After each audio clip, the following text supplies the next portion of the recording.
Hi friends. இப்போ வந்து நம்ம அடுத்து இன்னைக்கு சண்டேல 2 மேட்ச் இருக்கு, சண்டே மேட்சஸ். ஸோ அதோட ஃபர்ஸ்ட் மேட்சா வந்து நம்ம எஸ்ஆர்ஹெச் விசஸ் எல்எஸ்ஜி தான் பார்க்க போறோம். எஸ்ஆர்ஹெச் வந்து ஹைதராபாத்ல நடக்குது மேட்ச். ஸோ தார் ஆமா. ரோடுல இன்னைக்கு ஒரு 300 இருக்கா அப்படின்றதான் எஸ்ஆர்ஹெச்சோட 300 கனவு எப்பதான் பலிக்கும். அதோட நம்ம ஆரம்பிப்போம். சொல்லுங்க இல்ல யோகி. எனக்கு தெரிஞ்சு 300க்குலாம் வாய்ப்பு இல்ல. டே கேம்ல 300 யாருமே அடிக்க மாட்டாங்க. அது எனக்கு 100% தெரியும். நைட் கேம் தான் 300 அடிக்க பிளஸ் வாய்ப்பு அதிகம். இல்ல பிளஸ் எல்எஸ்ஜியோட பவுலிங்க்கு எதிராக 300 அடிக்கிறதுன்றது கொஞ்சம் சிரமம் தான். ஏன்னா அவங்களோட பேஸ் அட்டாக் வந்து பேஸாவே இருக்கு. எல்லாருமே 135 பிளஸ் போடுற பவுலர்ஸ் தான் போன மேட்ச் ஃபுல்லா ஆடினாங்க. இந்த மேட்ச் என்ன பண்ணுவாங்கன்றதான் நம்ம பார்க்கணும். பிளஸ் போன மேட்ச் வந்து இம்பாக்ட் பிளேயர் அந்த இதுல அவங்க கொஞ்சம் கோலார் பண்ணதுனால அவங்களுக்கு பவுலர் ஷார்டேஜ் ஆகி தான் மேட்ச் தோத்தாங்க. அவங்க நல்லா தான் பவுலிங் போட்டாங்க. இருந்த 4 பவுலர்ஸ் நல்லா போட்டாங்க. 5வது பவுலருக்கு ஆள் இல்ல. இருக்கிறத வச்சு போட்டாங்க, முடிச்சு விட்டாங்க மேட்ச். அதே மாதிரி எஸ்ஆர்ஹெச் சைட்லயும் வந்து நான் மறுபடியும் அழுதுட்டு இருக்கேன். டேவிட் பெயின் ஆடாதீங்க. ரெண்டு பிரெய்டன் கார்ட்ஸ் ஐடென்டிக்கல் வச்சாரா? பிளேயர்ஸ் இருக்காங்க. பெயினும் குணத்கட்டும் நீங்க பக்கத்துல நிக்க வச்சு அவங்க பவுலிங் ஆக்ஷனும் சரி, போடுற லென்த்தும் சரி, போடுற ஒரு ஒரு லைனும் சரி பாத்தீங்கன்னா ஒரே மாதிரி பவுலர்ஸ். நீங்க ரெண்டு ஒரு சிமிலர் பவுலர்ஸ் ஆடுறதுக்கு நீங்க போன மேட்ச் ஹர்ஷல் பட்டேல் உட்கார வச்சீங்க. ஹர்ஷல் பட்டேலே ஆடிக்கலான்ற நான் அதுக்கு நீங்க ஒரு ஃபாரின் ஆப்ஷன் எதுக்கு வேஸ்ட் பண்றீங்கன்னு எனக்கு தெரியல. நீங்க ஹர்ஷல் பட்டேல் ஆடிட்டு டேவிட் பெயின் உட்கார வச்சலாம். நீ பிரைடன் காஸ் வர வரைக்கும் உங்களுக்கு வேற ஆப்ஷன் தெரியலனா இந்தியன் பேசஸே ஆடுங்க, பரவாயில்ல. பெயின் யூஸ் ஆக மாட்டாரு, நான் சொன்னா கேளுங்க. அதுவும் ஹைதராபாத் பிச்சில் எனக்கு தெரியல. அவங்க வேற அடி அடிக்க போறாங்க. எல்லாருமே நாளைக்கு ஃபார்முக்கு வந்துருவாங்க எல்எஸ்ஜில. ஏன்னா 140 தான் அடிச்சாங்க போன மேட்ச். அது பிச்சு வந்து பவுலிங்க்கு நிறைய சப்போர்ட் பண்ணுச்சு. இந்த பிச்சில் வந்து பவுலிங் நீங்க என்ன போட்டாலும் பேட்டுக்கு நல்லா போகும். அடிதான் இந்த மேட்ச். பிரைடன் கார்ஸ் வந்துட்டாரு தான் நினைக்கிறேன். பிரைடன் காஸ் இங்கதான் இருக்காரு, ஆனா மேட்ச் ஆடுவாரான்னு தெரியல. இல்ல இல்ல இல்ல இல்ல, அது கையில ஏதோ இன்ஜுரி, அது ஃபிட் ஆயிட்டு மேட்ச் ஆடுவாருன்ற மாதிரி தான் கிரிக் பஸ்ல போட்டிருக்குது. பாப்போம். நாளைக்கு அதான் 11 ரெண்டு அனௌன்ஸ் பண்ணா தெரியும். திரும்ப என்னென்ன சேஞ்ச் பண்ண போறாங்கன்னு தெரியல எஸ்ஆர்எச் டீம்ல. சிவாங்குமார் நல்லா போட்டாரு. சோ அது ஒரு நல்ல சேஞ்ச் தான். இல்ல இங்க பால் எதுவுமே ஆகாது. யாரு போட்டாலும் அடிதான். பால் திரும்பாது, பால் ஸ்விங் ஆகாது, பால் மூவ் ஆகாது. போட்டா நேரா போகும், நேரா அடிக்கலாம் நீங்க. அந்த மாதிரி தான் இருக்கும் pitch. அப்படின்றதான் இது வரைக்கும் இருந்திருக்கு. அதேதான் அருண் ஜேட்லிலையும் முன்னாடி தான் இருந்திருக்கு. ஸோ ஈவினிங் கேம் இன்னைக்கு நம்ம நேற்று சாட்டர்டே மேட்ச்ல பாக்குறப்போ பால் ஸ்டிக் ஆச்சு. ஸோ அந்த மாதிரி பிச் எதுவும் மாத்தி இது பண்றாங்களான்றதும் நம்ம பார்க்கணும். ஸோ பிச் ரிப்போர்ட்டும் டாஸும் நாளைக்கு பயங்கரமா வேலை செய்யும். ஸோ அது ரொம்ப இன்ட்ரெஸ்டிங்கா தான் இருக்கும் எனக்கு தெரிஞ்சு இந்த மேட்ச். இந்த மேட்ச் வந்து நம்ம பக்தாவும் வெங்கட்டும் வந்து நம்ம கூட ஜாயின் பண்ண முடியல. ஆனா அவங்க ப்ரிடிக்ஷன்ஸ் மட்டும் நம்மளுக்கு தூது அனுப்பியிருக்காங்க. அது அது வந்து நம்ம கடைசியா பேசுவோம். இப்ப டீம் என்னென்ன எதிர்பார்க்கறீங்க இந்த மேட்ச்ல? யார் அடிப்பா?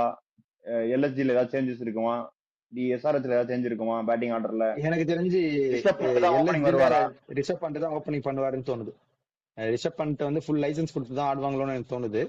ஆனா அது ஓகே. பூரான் வந்து எனக்கு ஆனா அது தெரிஞ்சு அவர் இல்ல இல்ல, இப்ப ரிஷப் பண்ட் ஓப்பனிங் ஆடுறதுனால அவங்க பேட்டிங் ஆர்டரே ஃபுல்லாவே ரீஅரேஞ்ச் ஆகுது. மார்க்ரம் ஓப்பனிங்ல நல்லா அடிக்கக்கூடிய ஆளு, அவரை ஒன் டவுன்ல தூக்கி போட்டுறீங்க. நிக்கோலஸ் புரன் ஒன் டவுன்ல நல்லா அடிக்கக்கூடிய ஆளு, அவரை 2 டவுன் 3 டவுன்ல இறக்கிடுறீங்க. நடுவில் ஆயுஷ் போதனி வேற சொருகிடுறீங்க. ஸோ அவருக்கு பால்ஸே கம்மியா தான் கிடைக்கும்ன்ற போது அவரோட, அதாவது உங்களோட முக்கியமான பிளேயருக்கு பால்ஸ் கம்மியா ஆடுறன்றப்போ உங்களுக்கு தான் டிஸ்அட்வான்டேஜ். நான் இந்த ஆர்டர்ல போவாங்கன்னு தெரிஞ்சிருந்தா எல்எஸ்ஜி குவாலிஃபை ஆவாங்கன்னு சொல்லியிருக்க மாட்டேன் சார். இப்படி குழப்பறானுங்க சார். இல்ல, அந்த ஆர்டர்ன்றதை தாண்டி பூரான் ஒரு 6 மாசமா எங்கேயுமே ஆடல. பூரானுக்கு எங்கேயும் படவே இல்லை. போன ஐபிஎல் அடிச்சதோட சரி அவர் கடைசியா. சோ அப்படி அவங்க இல்லடா, அப்படி ட்ரை இருக்க பண்றாங்க கொஞ்சம். அதேதான் பட்லர். இல்ல அதேதான் ஜாஸ் பட்லர் கூட போன ஐபிஎல் ஆடிட்டு போயிட்டு சுத்திட்டு வந்தப்போ இப்ப ஃபார்ம்ல தான் வந்தாரு.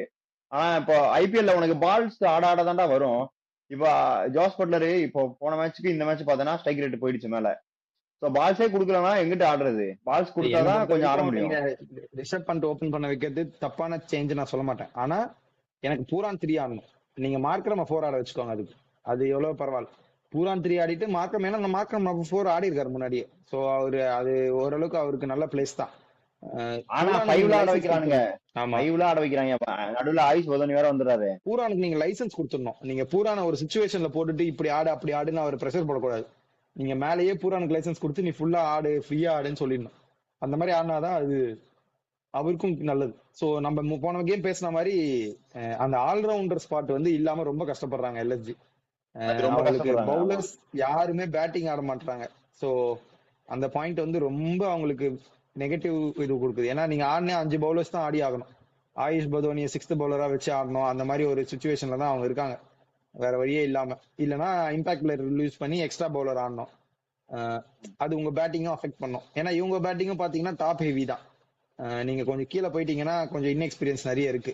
அப்துல் சமாத் வந்து என்னதான் உங்களுக்கு டொமஸ்டிக்ல சூப்பரா ஆடி இருந்தாலுமே ஐபிஎல்ன்றது ஒரு வேற இது. சோ நீங்க கீழே இருக்கவங்க கொஞ்சம் ஐபிஎல் அவர் கஷ்டப்படுறாங்கன்னு வந்து தெரிஞ்சா பெருசா இல்ல பெரிய இன்னிங்ஸா ஆடுறது இல்ல. போன மேட்ச் டக்கு டக்குன்னு விக்கெட் விட்டாங்க கூட 30 சம்திங் அடிச்சாரே தவிர அதை இன்னும் லாங் இன்னிங்ஸா எடுத்துட்டு போல அவரு. அவருக்கு ஆக்சுவலா நிறைய டைம் இருந்தது போன போன மேட்ச் கடைசி வரைக்கும் எடுத்துட்டு போறதுக்கு. அந்த மாதிரி ஒரு இன்னிங்ஸ் ஆடலாங்க ஐபிஎல் அவர் ஆடவே இல்ல. இந்த மாதிரி ஒரு பிளேஸ்ல தான் வந்து எனக்கு கொஞ்சம் வந்து டிஃபர் ஆச்சு. ஏன்னா அவங்க மிடில் ஆர்டரும் கொஞ்சம் லோவர் மிடில் ஆர்டர் வீக்கா இருக்கு.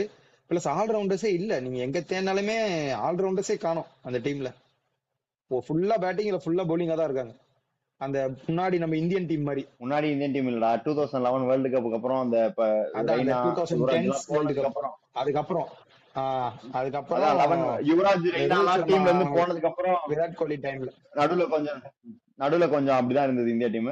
அந்த மாதிரி இருக்கு. இன்னொன்னு எனக்கு என்ன பாயிண்ட்னா ஆண்ட்ரிக் நார்கே அவங்க ஆடுறதுக்கு போல இன்னொரு பேட்டர் ஆடலாம். அவங்க ஜாஸ் இங்கிலீஷ் அவைலபிள் அதேதான். இல்ல. அதுக்கு போல மேத்யூ பிரிட்ஸ்க்கு ஆடிட்டு இந்தியன் பேஸ் பவுலிங் அவங்களுக்கு அவ்வளவு ஆப்ஷன் இருக்கு. இன்னும் ஏற்கனவே 3 ஆடிட்டாங்க.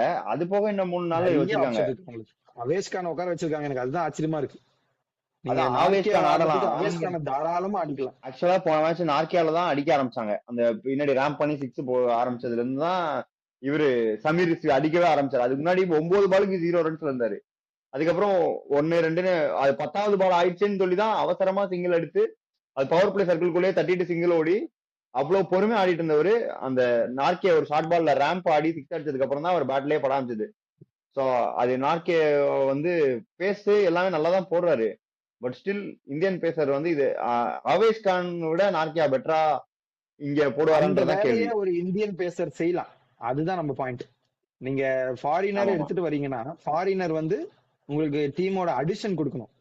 சோ நீங்க ஒரு இன்னொரு பிளேயரோட ஸ்பாட் நீங்க எடுத்து ஆடணும்னா அந்த பிளேயரோட உங்களுக்கு ஏதாவது எக்ஸ்ட்ரா பாயிண்ட் நீங்க கொடுத்தா உங்களுக்கு ஃபாரினர்ஸா உங்களுக்கு ஆடுறது ஒரு பெட்டர்.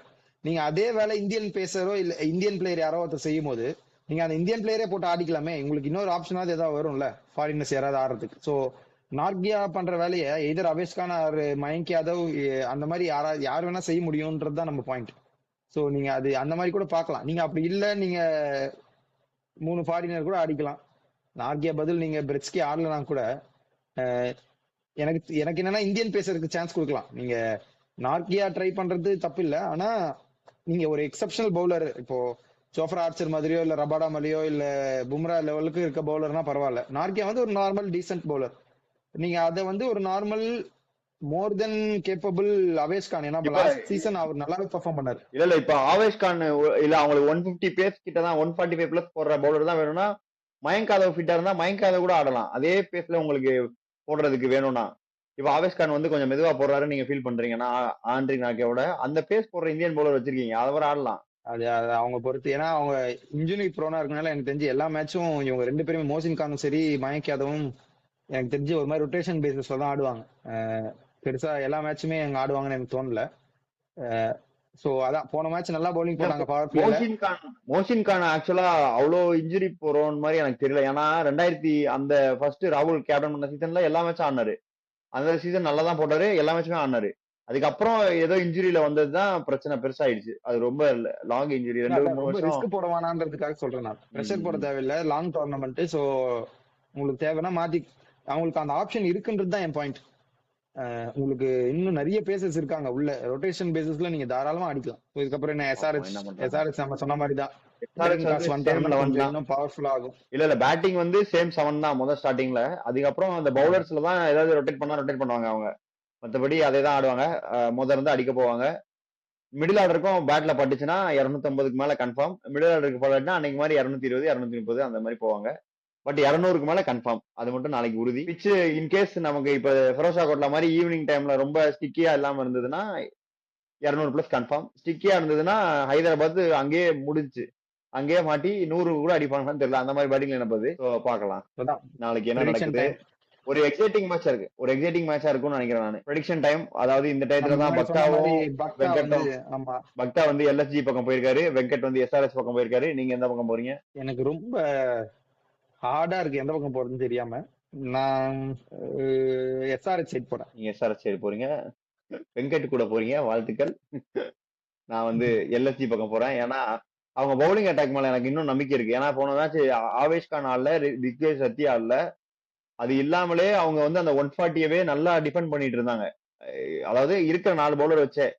சோ இப்ப 2 பேர்ல யாராவது ஒரு ஆள் டீம்ல ஆட் ஆனா கூட எனக்கு இந்த பிட்ச் கொஞ்சம் மோசமான பிட்ச்னால இருந்தா கூட போட்டுருவாங்கன்னு தோணுது. அதாவது ஓரளவுக்கு ரெஸ்ட்ரிக்ட் பண்றதுக்கு போடுவாங்கன்னு தோணுது. அதனால நான் எல்எஸ்ஜி பக்கமே போறேன். நான் பிரைடன் காஸ் நம்பி போறேன். டேவிட் பெயின் ஆடாதீங்க தயவு செஞ்சு. நீங்க அதுக்கு அசல் பட்டேல் கூட ஆடுங்க. டேவிட் பெயினா தான் இருப்பாருன்னு நினைக்கிறோம் எஸ்ஆர்எச்க்கு. சோ நம்ம வந்து இதோட இந்த ரிவ்யூ முடிச்சுக்கிறோம். சோ நான் 2 பேர் எல்எஸ்ஜி 2 பேர் எஸ்ஆர்எச் போயிருக்கோம். பாப்போம் என்ன நடக்குதுன்ட்டு. சோ அடுத்த மேட்ச் ப்ரிவியூல உங்களை சந்திக்கிறோம். அது ஒரு முக்கியமான மேட்ச். அது அதாவது இந்த ஐபிஎல் கான்டெக்ட பத்தி முக்கியமான மேட்சான்னு தெரியல. அது எங்களுக்கு முக்கியமான மேட்ச். சோ அத பத்தி ப்ரிவியூல உங்களை நாங்க சந்திக்கிறோம். ஊர்ச்சிட்டி பயவுல நினைச்சா நாங்கெல்லாம் வயிறு நிறைய சாப்பிடணும், வஞ்சனம் இல்லாம உழைக்கணும். ஆஹா, அருமையான பாலிசி. Keep it